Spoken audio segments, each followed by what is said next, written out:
ఉమ్మడి కడప జిల్లాలో కౌంటింగ్ కేంద్రాల వద్ద పోలింగ్ బలగాలతో భారీ భద్రతా ఏర్పాట్లు చేశారు జిల్లా అధికారులు. స్ట్రాంగ్ రూమ్ తో పాటు కౌంటింగ్ కూడా అదే కేంద్రంలో నిర్వహిస్తూ ఉండడంతో ఎక్కడ ఎటువంటి అవాంఛనీయ సంఘటనలు చోటు చేసుకోకుండా మూడంచెల భద్రతా వ్యవస్థను ఏర్పాటు చేశారు.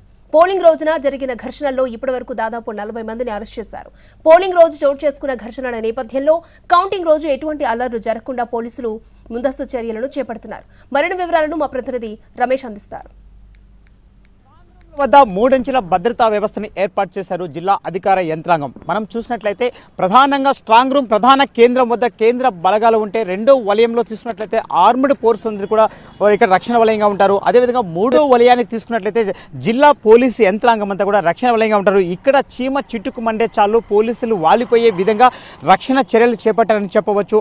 అయితే మనం చూసినట్లయితే 24 గంటలు అంటే 24/7 వరకు కూడా ఈ యొక్క భద్రతా చర్యలు చేపడుతూ వస్తున్నారు. స్ట్రాంగ్ రూముల వద్ద మనం తీసుకున్నట్లయితే 140 సీసీ కెమెరాలతో ఒక విధమైనటువంటి కంట్రోల్ రూమ్ కూడా ఏర్పాటు చేయడం జరిగింది. అభ్యర్థులు కానీ వారికి సంబంధించినటువంటి ఏజెంట్లు కానీ స్ట్రాంగ్ రూమ్ వద్దకు రావాలంటే రూమ్ వద్దకు పంపకుండా ఓన్లీ వాళ్ళను కూడా కంట్రోల్ రూమ్ వరకే పంపిస్తున్నటువంటి పరిస్థితులు ఇక్కడ నెలకొని ఉన్నాయి. ఎందుకంటే సీసీ కెమెరాల నిఘాలో ఉన్నటువంటి ఈ యొక్క స్ట్రాంగ్ రూమ్ వద్ద వారికి ఏమైనా అనుమానాలు ఉంటే మాత్రం కంట్రోల్ రూమ్ వద్దకు మాత్రమే వెళ్ళి వాళ్ళు పరిశీలన చేసుకోవాల్సి ఉంటుంది. అంతేకాకుండా ఎన్నికల కౌంటింగ్ దగ్గర పడుతున్నటువంటి నేపథ్యంలో మనం చూసినట్టయితే స్ట్రాంగ్ రూమ్ పరిసర ప్రాంతాల్లో దాదాపు 1 కిలోమీటర్ వరకు ముళ్ళ కంచెను ఏర్పాటు చేసి, అదేవిధంగా 3 అంచెల భద్రతా వ్యవస్థతో పాటు 4వ అంచెనటువంటి భద్రతా వ్యవస్థను కూడా పోలీసులు ఏర్పాటు చేశారు. అంటే కిలోమీటర్ మేరకు మనం చూసినట్టయితే స్ట్రాంగ్ రూమ్కి కిలోమీటర్ వరకు ఎవ్వరు కూడా రాకుండా ఒక పటిష్టమైనటువంటి భద్రతా చర్యలు చేపడుతూ వస్తున్నారు. అయితే ఎన్నికల సందర్భంగా జరిగినటువంటి ఘర్షణల నేపథ్యంలో ఇప్పటికే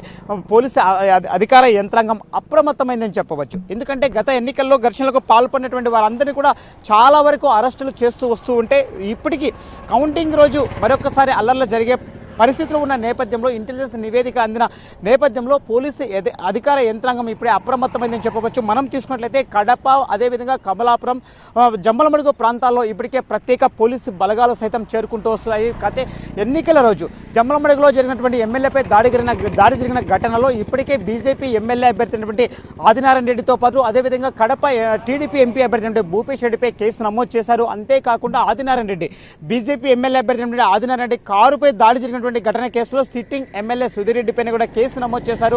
అయితే జిల్లాలో జరిగినటువంటి ఇప్పటి వరకు అంటే ఎన్నికల ఘర్షణలకు సంబంధించిన వారందరినీ కూడా అరెస్ట్ చేశారు.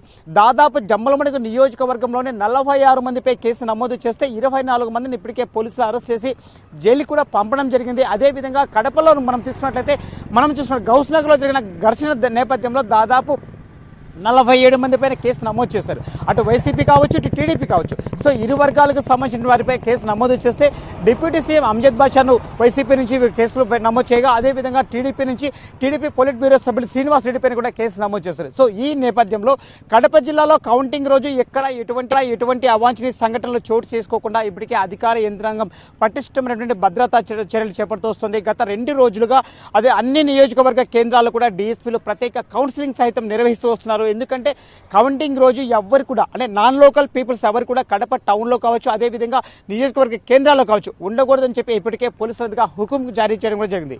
కెమెరామెన్ చాందుతో రమేష్, ఎన్టీవీ, కడప.